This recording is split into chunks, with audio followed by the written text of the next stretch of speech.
how can we support a different outcome? And that kind of brought us to really heavily invest and support some business models, especially in Fund 1 and Fund 2.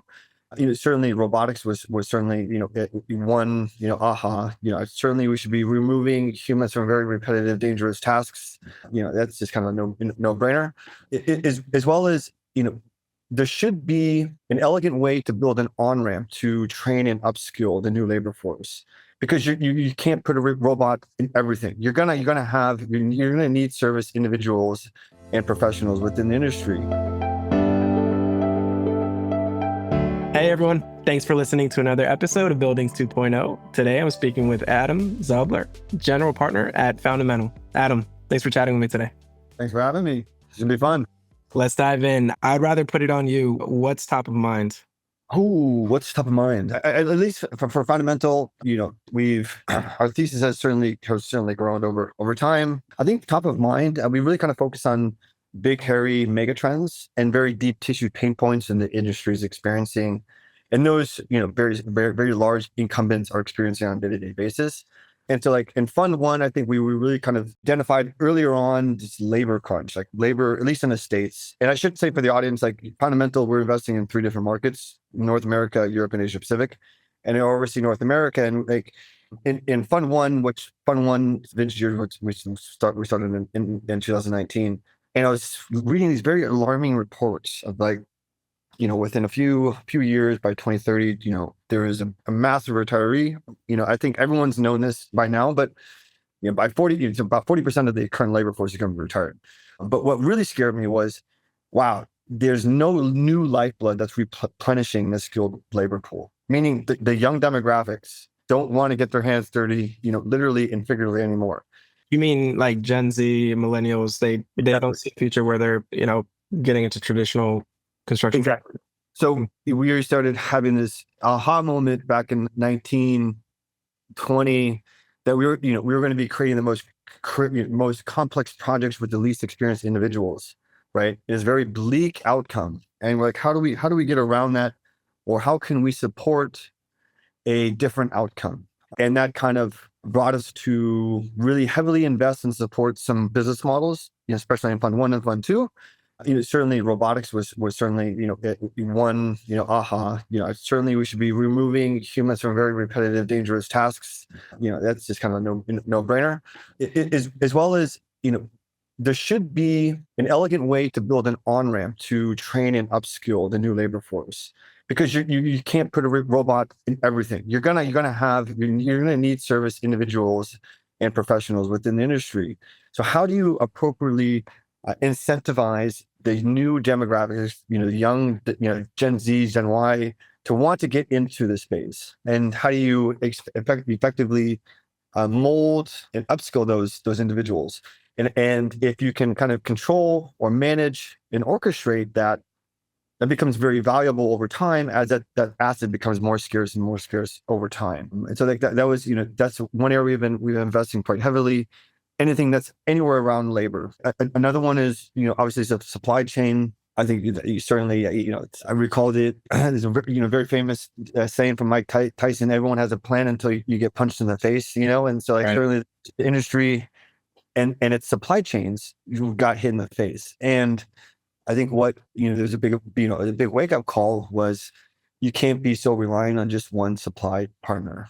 And there was now a big resurgence in doubling their efforts. And how do I galvanize and how do I shore up my supply chain, make it more resilient?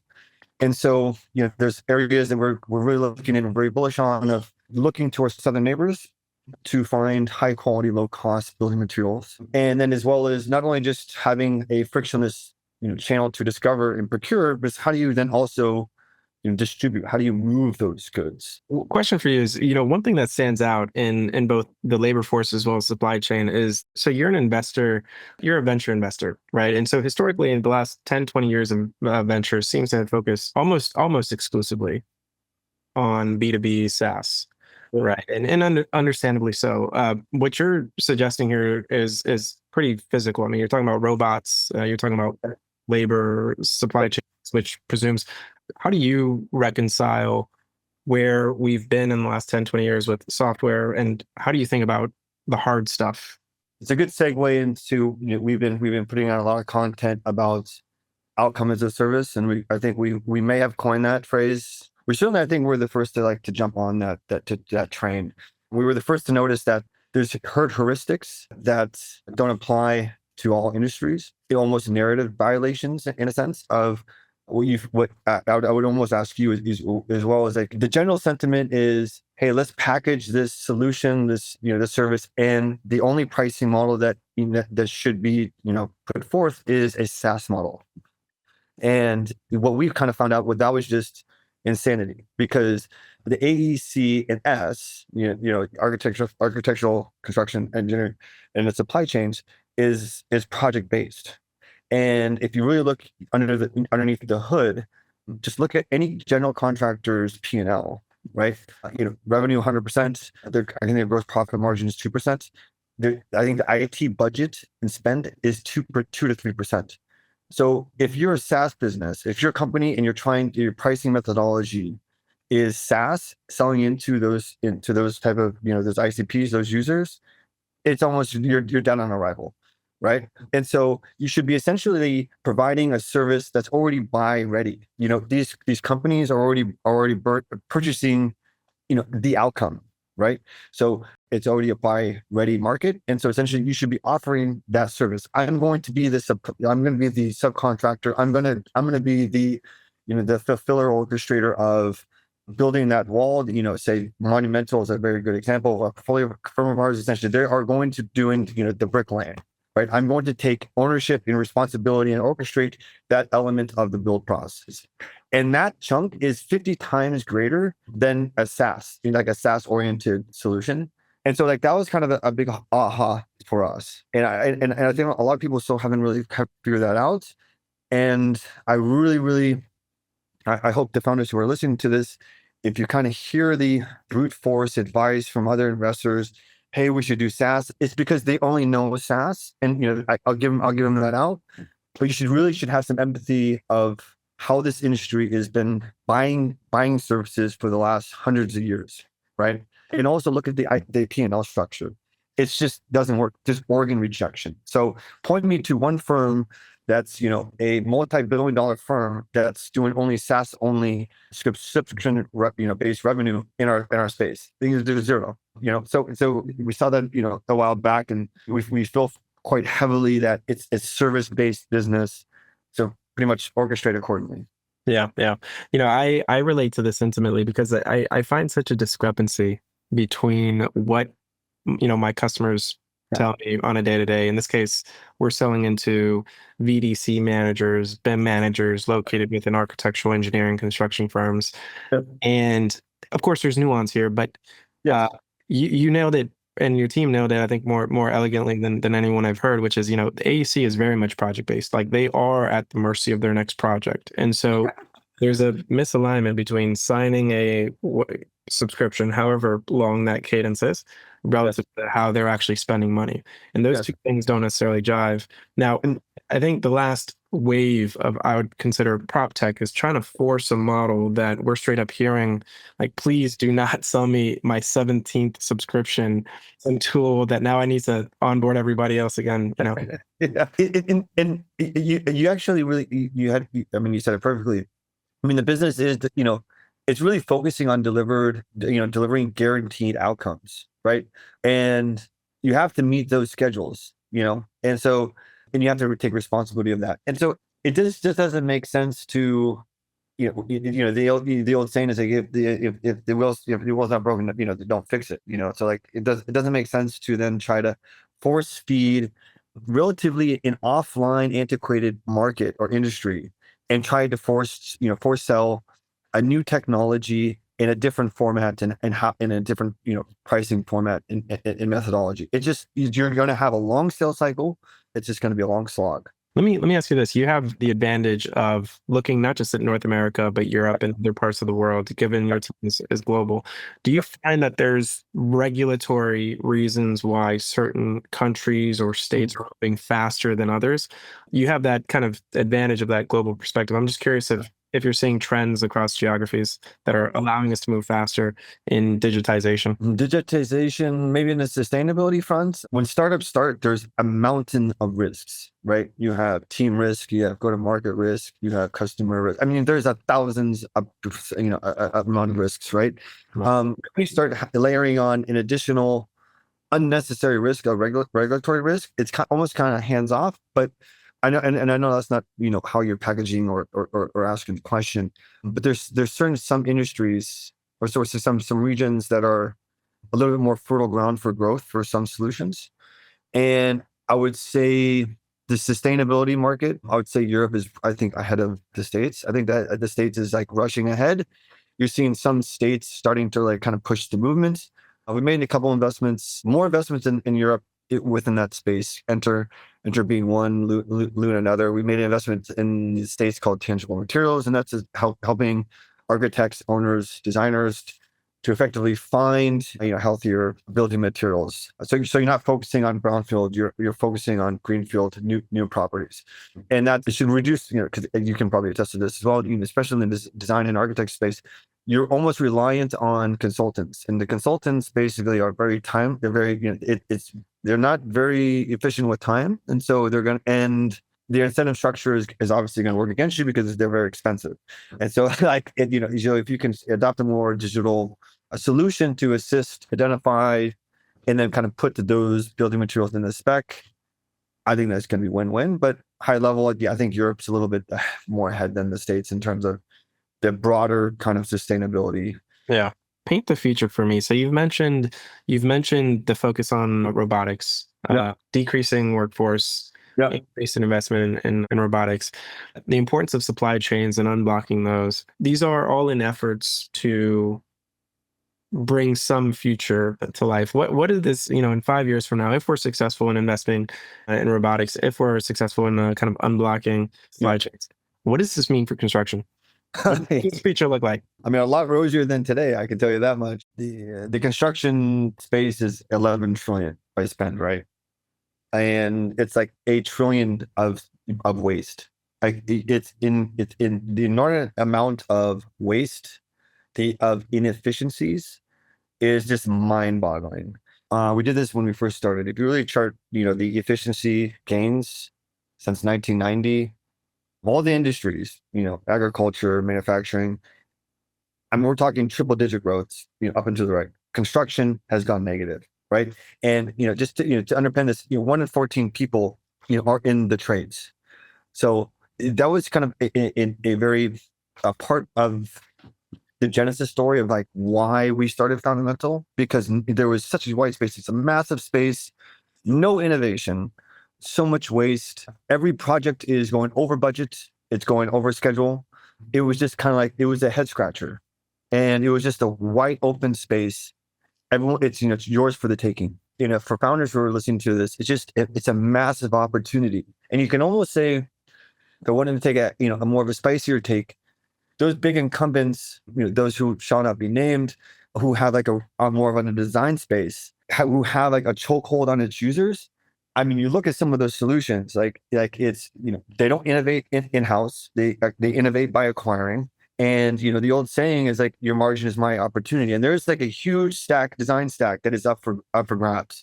Yeah. And, we're looking very heavily in the design space, pre-construction space, because, the number one player in that space is, if you play around with those solutions, I think they should be very worried. I mean, there's a lot of solutions that are coming to market that are going to make them, dance. They're going to get off their seats and start to dance in terms of having to compete, or they're going to acquire. Yeah. And I kind of made this wild prediction earlier this year. Like, this is a Goldilocks year. If I was an acquirer, this would be my year to, I think there'd be an unprecedented amount of acquisitions this year due to the rapid innovation within this space. And those who want to continue to have a monopoly are going to continue to eat the innovation, or you're going to find solutions or companies that want to compete more with the bigger guys that shall not be named. I need more competitive. How am I going to essentially, again, your margin is my opportunity. I'm going to eat up innovation. And there's only a certain type of window that you're able to do this because, except for that one company that's way, way up there that has sitting on about 2.3 billion of cash at their disposal. These companies are moving so fast, they're going so fast that you only have about a 12 to 18 month window before and if you don't capitalize it on now, you're outpace the news, meaning I'm gonna grow so fast that you're gonna be unable to acquire me.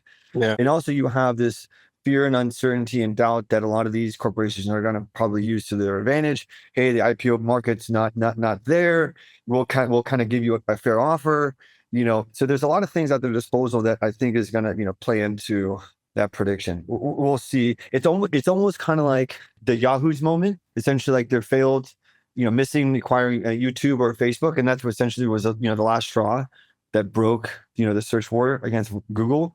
Yeah. I think right now we're in that space, especially in the design space.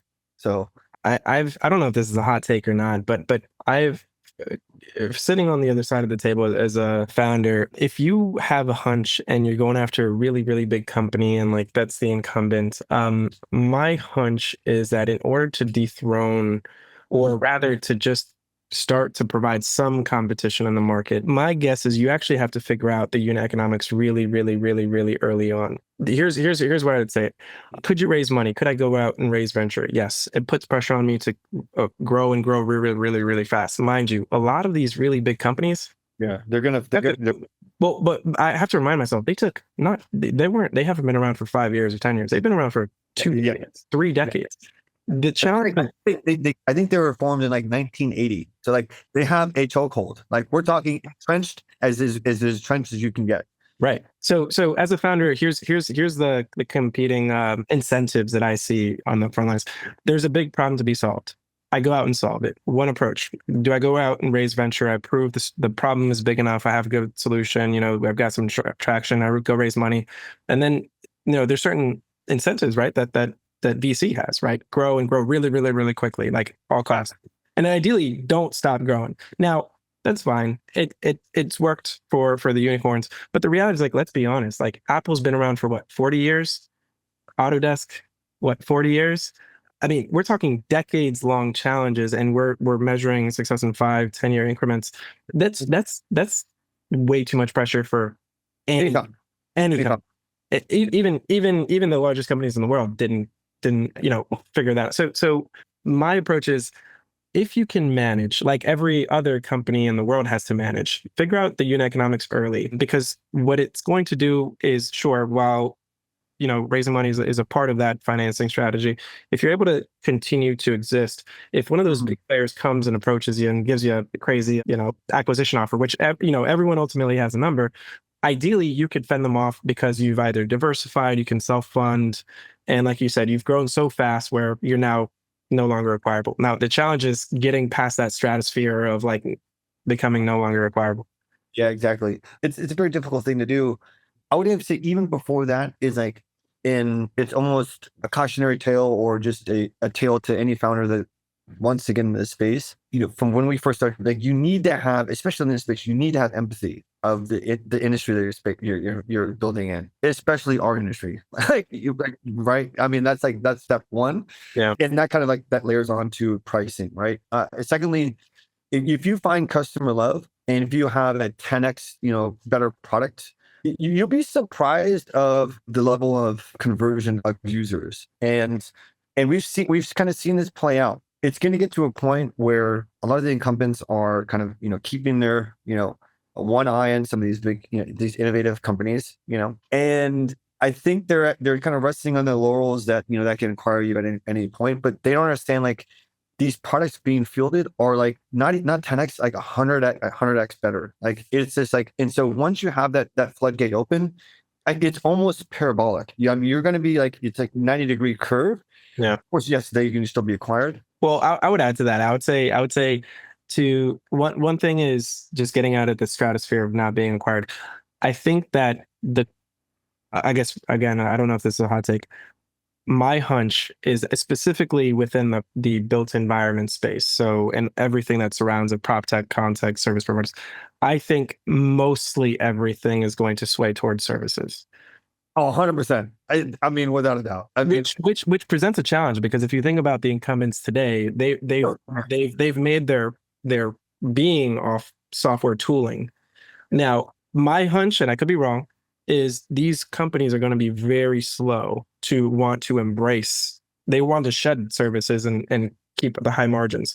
Where I think all the roll up your sleeves services, I think, is where we're heading to. they're gonna miss it too. And then you have this innovations dilemma. I think they're gonna just slow. Like, why, why spill the apple cart? We got everything, going.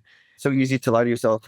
Again, you've been the dominant player in this space for 40 years. You're drinking that Kool-Aid for 40 years. Not to say that you have any, a close eye, a finger on the pulse of how things are moving. They're not going to be able to marshal. You think of like a tanker. Have you ever noticed like a tanker moves? We're talking these like big organizations. You're not going to be able to be as nimble and as adroit as these startups. And if you're actually overseeing and orchestrating and facilitating that service, there's just no way that those firms are going to be somehow just completely just upend their business model. It's just not going to happen. Right. They could, but I'd be very surprised. Well, let me ask you this. I think a part of what makes incumbents is sure, do they have a good product? Typically, that's kind of like the table stakes. But oftentimes, when we hear these case studies of, I'm sure you've seen that graph of Slack and Teams, and Slack, beating them, and Teams. Talking about the almost like illegal bundling effect that a lot of these these monopolies have. So. Right. Well, I mean, so it comes down to distribution, right? Like 100%. Apple can come out with an inferior product, but the difference between Apple and me is that they can flip the switch and it's immediately available into hundreds of people's hands. The counter example was especially Spotify. Apple had how many, 800 million, I don't know, devices at the time at the launch of Spotify. They pretty much programmed the Apple Music within the device, and there was still organ rejection because you had a 10x better product. Think about that. Like, everyone was using this. They were giving away Apple Music. Then you had a Spotify that came in and pretty much just outpaced them. I mean, think about that. That's yeah. So you have these examples where if you really feel a 10x, 20x better product and know your customer, man, it doesn't matter. You think about it, to be Apple, it was, it's hardwired on your device, and you still had organ rejection of usage. Yeah. So yeah, without counter example. So the nuance there, of course, is Spotify existing within the ecosystem of Apple's App Store, which goes back to distribution. But yes, to your point, I think when distribution is kind of commoditized, if you will, right, with the App Store, then yeah, I mean, product, ideally in an ideal world, the better product that wins. This is something that I, as a founder, like I can't afford to not think about, right? Because again, one thing is, as a product lover and as a lover of design and architecture, you'd assume the best product always wins. But I think for us, the turning point was actually realizing that in our case, we 3D scan buildings, create accurate 3D models, and do as-built. And early on in the business, I would go out and physically, I bought a Matterport with the little savings that I had. I trained my little brother had a 3D scan. I'd send him out to 3D scan. He would scan physically, like walk into the space. And it started this way. I think there was a turning point though in our business where we realized, well, we could build a business of just, growing teams, growing techs, running into more buildings, or we could focus on this kind of like this last mile delivery where there's people today, whether in Munich, in New York, in San Francisco, in Japan, in Argentina, wherever, 3D scanning their space today with some camera. And we can take that input and actually just convert it into a standardized information model. So for us, the turning point was realizing that let's just build upon existing distribution of other players, provide value to these other players, focus on that last mile, go global. That's a master move. There's a lot of firms doing a lot of takeoffs and a lot of takeoff solutions. It's becoming a very red ocean market. And there was a firm that we know quite well, and it's like, why fight against 1,000 different other takeoff solutions? But all these takeoff solutions are really needing what you can maybe kind of package that into last mile is, I need real-time pricing. You need an Oracle to effectively give you real-time pricing, hook it back to distributors or OEMs, what have you. And so they kind of flipped it on its head. So it really is reading the market and using those other players to your advantage. To shift gears, I want to hear about you. So Adam, the investor, and some of his thesis, but before you're an investor, why VC and why perhaps the contact and the built environment? So I came from venture. So prior to founding Fundamental with Patrick and Shub, I came from venture. So like I was a venture baby before we started Fundamental. Did that for about 6 years. I was overseeing social mobile marketplaces, more of a generalist, more of a late stage growth stage fund. And the catalyst of which launched stuff in what became Fundamental was waiting for a few companies that were that led to go public. And there was so we were basically focusing on anything that was call it D and later, pretty much pre-IPO.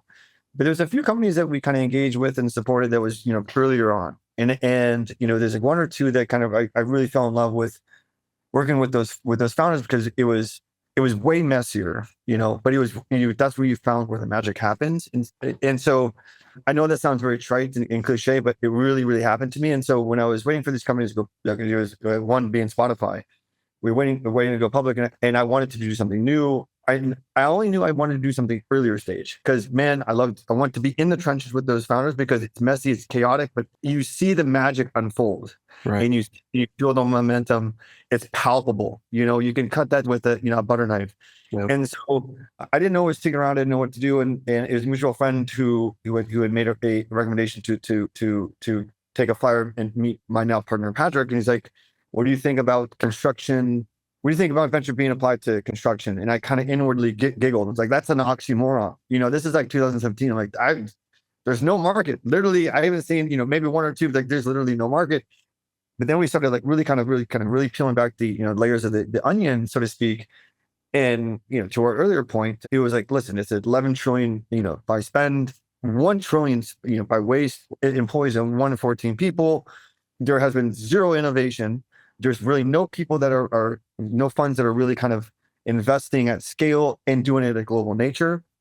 And I was like, oh, this is really cool. So I really kind of fell in love with just the problem statement and doing it from a global standpoint. And so, we met my partner Shub, and he comes from, illustrious background as well.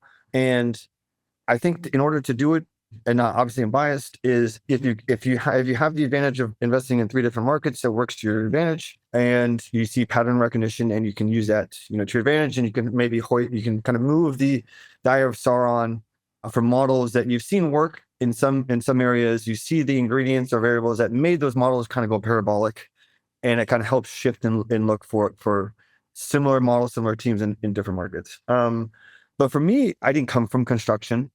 I just really kind of fell in with the problem statement.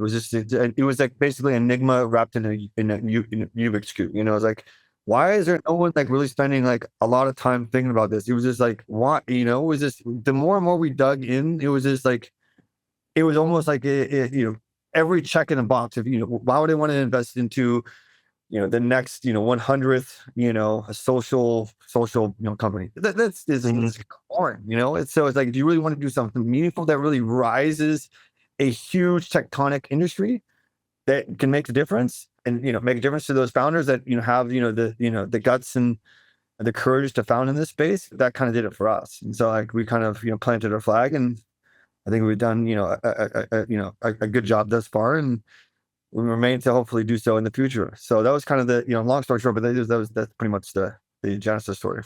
What would you say to those investors that say there's advantages to being a generalist and an advantage of, I guess, being a specialist? I don't know if that's the kind of the opposite approach, but in your case, you're coming from a generalist side and you're actually choosing to focus on a sector. How do you think about that? I think each has their own roles. And what stages do they play?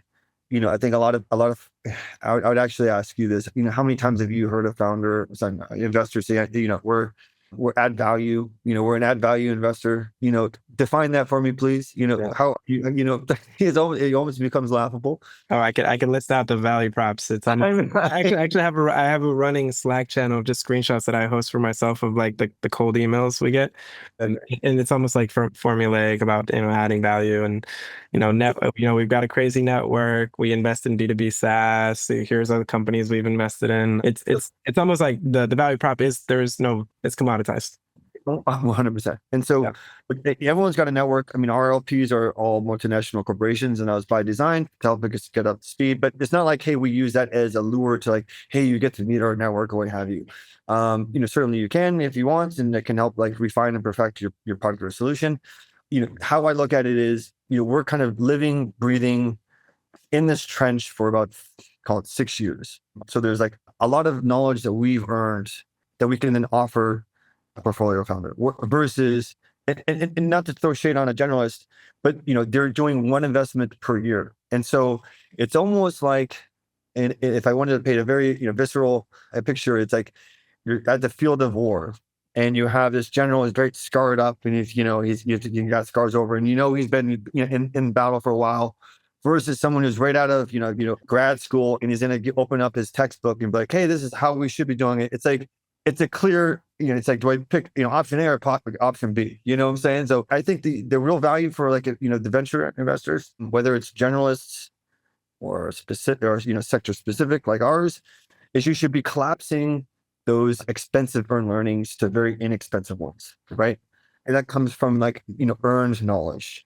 And so like how can I assist you to know what's around this corner, how to hire, look out for some of these speed bumps, be careful about the pricing methodologies. You're going to get these. I mean, the SaaS pricing is, I think, is one real example we've seen in some boardrooms where like, just do SaaS because we know it and it's predictable. But yes, I know it's predictable and it's great. It's really healthy revenue. But listen, you have to understand that the market you're selling into. So listen, at the very earliest point in your time, you want someone in your corner that you can spar with, and that knows who who you're selling to, and to like your customers, ICPs. What type of hires you want on board, who's going to level up your business. So, of course, like generalists over time, they have like a huge roster that you can like lean on for future rounds, networks, of course. But I think at the very earliest point in the company's journey, you should be, in my opinion, picking someone who's day to day is in that same trench with you. They've investing in a broad swath of these solutions in your broad space, so they can probably give you a quick answer and be a valued partner, a real valued partner, and give you like an honest read on how to react or respond to how things ultimately come up in a chaotic startup's journey. So I wanna role play with you. I'm a young founder. I'm thinking about starting a company. I've got this idea. I worked in, let's call it, construction for a few years. I come to you and say, hey, I got this idea. It's powered by AI. I'm connecting some large language model to something, and I got this cool product. I come to you and say, hey, can I get funding? You have the opportunity to see some of the most incredible companies and ideas being formed. And so talk to me about what is perhaps some of the most common mistakes that a young founder makes when trying to take an idea and start to build a business.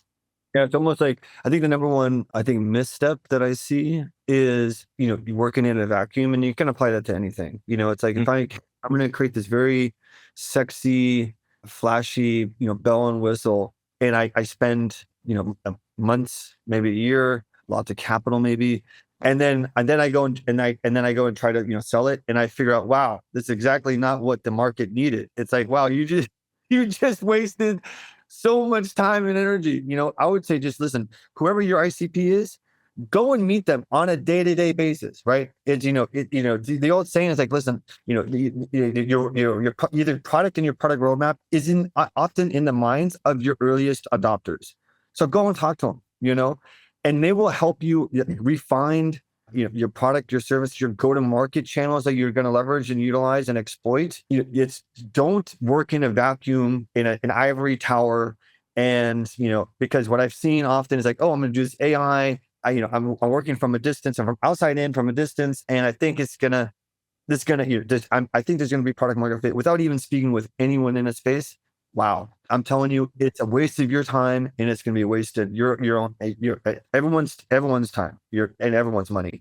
So just take the necessary time. And it's like, what's the saying, KYC, know your customer. Just know your customer, who you're going to sell into, or hey, is the solution that I'm building, is it really absolving or alleviating a lot of pain? If it's just like, it's okay to, it's nice to have, but it's not like a need to have, then like maybe you shouldn't be building on it, and you find that out until you're actually meeting those customers earlier on in your company's journey before you even start the company. So, so I'll do, just the preliminary pre-qualification, diligence, just go and meet those, if you have a hunch, meet those founders, meet your customers. So I think that's one of the big mistakes. Also, another mistake that I kind of see those founders when they're earlier in their journey is reacting too fast too often, meaning like not allowing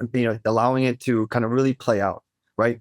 Most oftentimes founders will see a little blimp and will immediately react, and not like, taking a step back and figure out how to respond. Because if you react too soon, man, you're going to have you're going to have a lot of technical debt. It's going to be a waste of resources. So I feel like that's another misstep that I see like early founders, routinely do, is I react too soon. Just let it play on a little bit. I'm not saying just sit and just watch your barn, on fire, of course, but like, allow things to like really play out, to like either prove or disprove that hypothesis, right? To ask the question from the reverse, what are some of the common trends, if there are trends, that some of the best founders have displayed? Or is it just one of those truly like diamond in the roughs and there's just no correlation? It's just like being open to advice, but so there's a thin line. It's kind of really walking a fine line here. Is like there's founders who don't take any advice, and then there's founders who take too much advice. And the founders, you should be surrounding yourself with people who, again, collapse those expensive burn earnings. And if you're in a board and you have a board of 5 people and you're essentially running the business from people's, armchair investors, you're gonna kill yourself. So I would say like having an open ear, but just like, your business more than anyone else. So trust like your instinct and your gut. Of course, seek counsel and advice, but don't use that advice as like a script to, abide by. And so I would say also the best founders are the best at tacking, meaning new trade winds come in all the time. It's kind of, sailing in a log, meaning like there's a new, like COVID, for example, like these big trade winds will come, these market forces. And you need to be able to be adroit. You need to be able to tack fast and take advantage and utilize that new trade wind to your advantage. I think if you kind of just sit around and just kind of just pontificate for too long, you're so. You talked about the wins. You talked about some of the key ones in labor, and again, younger folks are just not getting into construction. Yeah. What do you see, if at all, across the macro tailwinds, or rather headwinds, of what's going on today in like commercial real estate, if at all? I know in the States, and probably across many more places, you've got rising construction costs, pretty high interest rates. You have a changing paradigm in the way that we work and that we live. From your perspective, are you seeing any of these headwinds affect the companies you're looking at? Or I mean, look, or there's some areas, there's hot pockets that are certainly really, really, really affected. I want to say 1% of the homes changed, traded, I think this year, which is like the lowest point I think in a decade. The 30-year mortgage I think is at 7.3%. Commercial, to your point, is very tough because the occupancy rates are very, all-time low, especially in these very like dense cities, call it San Francisco for a prime example. And you have these debts. How do you refinance the debt when you don't have any revenue? So like I'm really kind of concerned that that's a big domino in terms of like big commercial, because there's a lot of debt that could a default, and that could really unwind the market in a very significant and serious way. Yeah. So I'm a little worried about that aspect at a very macro level. But I mean, again, John Adams, every problem there's an opportunity, in disguise. So, I think there's a lot of solutions that will come to bear that can, assist and naturally, maybe dig some of these large commercial buildings out of, the red. I don't have any major nuggets on commercial. We tend not to invest into anything in prop tech unless it's like really, really renovation. And so, or, everything I hear, read, and speak to some of the, the main owners and operators, it's not a fun place to be in, but I'm telling you, if you can provide additional value that can maybe make that asset a little bit more alluring, reducing the costs, man, you could be in a good position. Again, the John Adams, every problem, there is an opportunity in disguise. So I wouldn't, be too bleak and be chicken little that the sky is falling, but your margin is my opportunity. And I think if you can find a way to provide value to these, this commercial real estate space and make it very attractive to those owners and operators, and I think that there's still a market to be had. I'm very big in anything that removes anything operating in a very static way. If you can provide something that's more dynamic, how do you resequence resources in real time? I think that could be extremely valuable.